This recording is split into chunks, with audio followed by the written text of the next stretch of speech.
मोहतरम नाज़रीन ग्रामी तलबा तालिबात, आपकी खिदमत मेरा आदाब। उम्मीद है कि आप सब खैरियत से होंगे। तो आज आप लोगों के सवालात की रोशनी में हम अकबर इलाहाबादी की लिखी हुई जो नज़्म है, खुदा सा सब्ज़ रखे इस चमन को मेहरबान होकर, हम आज इसके बुनियादी पस मंज़र पर, इस सबक पर और बुनियादी तौर पर जो शायर का नुक्ता नज़र है, हम उस पर बात करेंगे। ये मजमूई तौर पर देखो, ये नज़्म एक बाग से तशबीह दी गई है और एक बाग में मौजूद सारी चीज़ों से हमें मुख्तलिफ करदार और वह बुनियादी तौर पर मेरी और आपकी हरकतों सकनात और करदार से मुंसलिक ज़रूर है।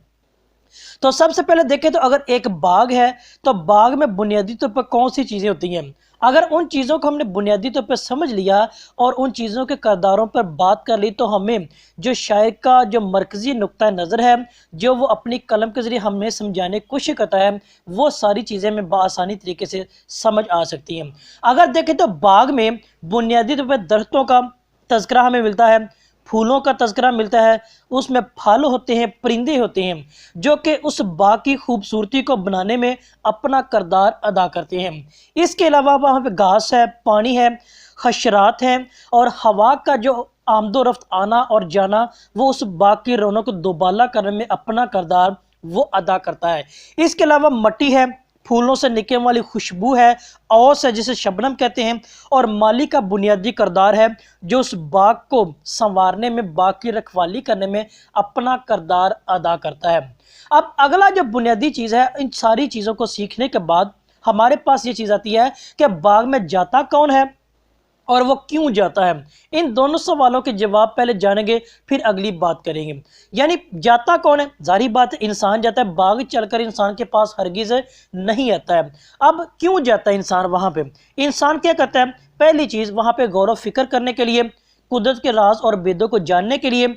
दूसरा क्या, आराम व सुकून के लिए है, वहाँ पे ताज़ा हवा को हासिल करने के तबा से है, या उसको मज़ीद कह लें अपने ज़हनी सुकून और ज़हनी आराम हासिल करने के लिए वो बाग का रुख करता है, वो चमन का रुख करता है, वहाँ पे फल और फूल तक रसाई हासिल करता है और फितरत के करीब होकर फितरत को समझने बुनियादी चीज़ वो अदा करती है। यानी ये उसकी ज़रूरियात है, यानी ये बुनियादी इंसान की ज़रूरियात में आती हैं। जब इन चीज़ों को देखा तो अभी हमने बात की है औस पर, जो मुसन्नफ़ ने, ये शायर ने अपनी कलम के ज़रिए इन अल्फाज का इंतखाब किया है। अगरचे ये अल्फाज बिल्कुल सादा से हैं, मगर मेरे और आपके बुनियादी ईमान नुक्ता नज़र की वजाहत भी करते हैं। अब हमारे पास पहली चीज़ आती है औस। यानी औस क्या है, जिसे पंजाबी में तरेर बोलते हैं, यह शबनम भी उर्दू में कहते हैं। वो औस जब आसमान से गिरती है तो मुराद के परिंदे पौधे क्या हैं, वो साफ़ हो जाते हैं। मुराद क्या है, वुज़ू तहारत की जाती है। यानी इसकी जो डायरेक्ट बराह रास्त बात है वो हमारी तहारत के साथ है। बुलबुल की आवाज़ जो सुबह सवेरे अर्ली मॉर्निंग, ये शाम को दोपहर को गुनगुनाती है, आवाज़ निकालती है। असल में ये चीज़ क्या है, ये मस्जिद से आने वाली वो आवाज़ है अजान की सूरत में, या चर्च से आने वाली घंटी की आवाज़ है जो बुलावा कहती है कि खुदा की तरफ रजू कर लो। फिर टहनियों का हवा का आना और उनका झुकना, मुराद क्या है, खुदा के आगे सजदा रेज़ होना, खुदा के आगे सर मसजूद होना और अपने परवरदिगार की नेमतों को, वो तारीफ़ों को बजा लाना है, उसकी तारीफ़ व तमजीद करना है। फिर पत्तियों का जब हवात या पत्तियां क्या है वो एक किस्म की आवाज़ निकालती हैं, मुराद क्या है, वो खुदा की तस्बीह या रोज़री पढ़ रही होती हैं और खुदा की हम्दो सना में महव होती हैं। फिर फूलों का खिलना, बंद कली होती है, वो फूल खिलता है, यानी वो फूल क्या, वो खूबसूरत रंगों के साथ उभर कर सामने आता है। मुराद क्या है, आखिर में वो दुआ करता है, खुदा के आगे वो अपने हाथ उठाता है, दुआ करता है और खुदा की तारीफ़ व तमजीद करता है और कहता है कि खुदा की किस किस नेमत का हम जुटलाएंगे। तो ये सारी वो बुनियादी चीज़ें हैं जिनसे हमें हमारे किरदार से बराह रास्त ताल्लुक़ शायर ने अपनी कलम के ज़रिए वाज़िया करने की वो कोशिश की है।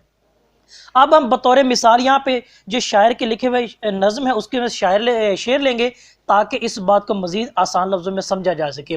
तो शायर बयान करता है इस नज़्म में कि या फूलों ने शबनम से वुज़ू सहने गुलस्तां में, कि या फूलों ने शबनम से वुज़ू सहने गुलस्तां में, सदाए नगमा बुलबुल उठी बांगे अज़ां होकर। अभी हमने क्या किया, उस औस का जिक्र किया, اس بانگ کا بلبل کی آواز کا ذکر کیا. یعنی پہلے کیا ہوتی ہے؟ طہارت ہوتی ہے، وضو ہوتا ہے، اس کے بعد اذان ہوتی ہے، پھر اس کے بعد خالق حقیقی کے سجدہ کیا جاتا ہے، اور بعد میں خدا کی تسبیح وہ کی جاتی ہے، یعنی خدا کی حضور اپنی التجائے دعائیں مناجات پیش کی جاتی ہیں. پھر آگے وہ لکھتا ہے ہوائے شوق میں شاہیں جھکیں خالق کے سجدے کو، ہوائے شوق میں شاہیں جھکیں خالق کے سجدے کو، ہوئی تسبیح میں مصروف ہر پتی زباں ہو کر. اب پتی سے مراد انسان کو یہاں پہ مراد لیا گیا ہے جو خدا کے آگے سجدہ ریز ہوتا ہے اور خدا کی حمد و ثنا کرتا ہے. آخر شعر رکھیں گے، کہتا ہے کہ زبان برگ گل نے کی دعا رنگی عبارت میں، زبان برگ گل نے کی دعا رنگی عبارت میں، خدا سر سبز رکھے اس چمن کو مہرباں ہو کر.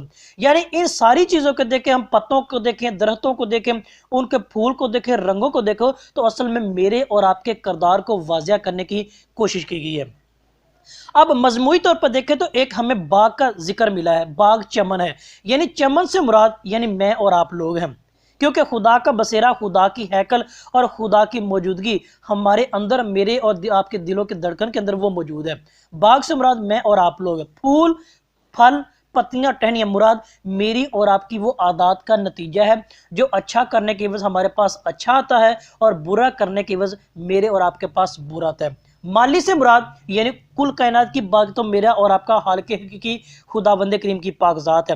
اگر دنیا داری کے اعتبار سے دیکھیں تو میرے اور آپ کے والدین ہیں، اور اس کے بعد ہمارے اساتذہ ہیں جو ہماری تعلیم و تربیت کے حوالے سے، ہماری جسمانی اور روحانی تربیت کے حوالے سے اپنا کردار وہ ادا کرتے ہیں. اس ساری گفتگو کو ہم ایک مثال کے ذریعے، ایک تمثیل کے ذریعے واضح کریں گے، وائنڈ اپ کریں گے. یعنی اگر بائبل مقدس کا مطالعہ کریں تو ہمیں جناب مسیح اور یسوع مسیح کی زبانی ایک مثال ملتی ہے، بیج بونے والے کی مثال.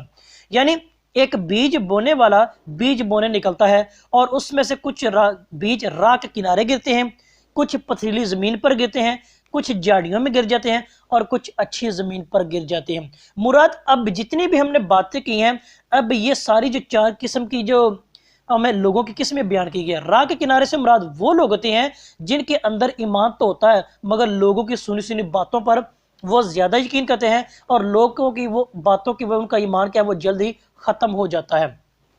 پتھریلی زمین سے مراد وہ لوگ ہیں جو اپنا بنیادی کردار، اپنا ایمان تو ظاہر کرتے ہیں لیکن جلد ہی وہ تیش میں آتے ہیں، غصے میں آتے ہیں، اور وہ غصے میں آ کر ان کا ایمان، ان کا کردار، ان کا کیا درا وہ سب کچھ ختم ہو جاتا ہے. جس طرح پتھریلی زمین پر وہ بیج گرا، سورج نکلا اور جلد ہی کیا وہ جل گیا. تو مراد ہمارے اندر بھی وہ ایسے انسان موجود ہے جو ان باتوں کو سنتے تو ہیں مگر اپنے اندر غصہ، تکبر، غرور کی وجہ سے وہ اپنے ایمان سے خالی نظر آتے ہیں.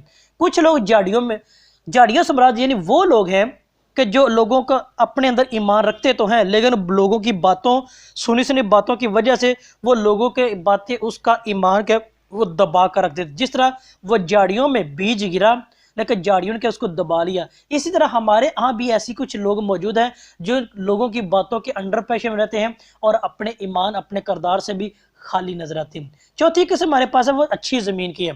یعنی مراد وہ لوگ ہیں جو خدا کا کلام سنتے ہیں، اس پر عمل کرتے ہیں اور 30 گنا، 60 گنا اور 100 گنا پھل لاتے ہیں.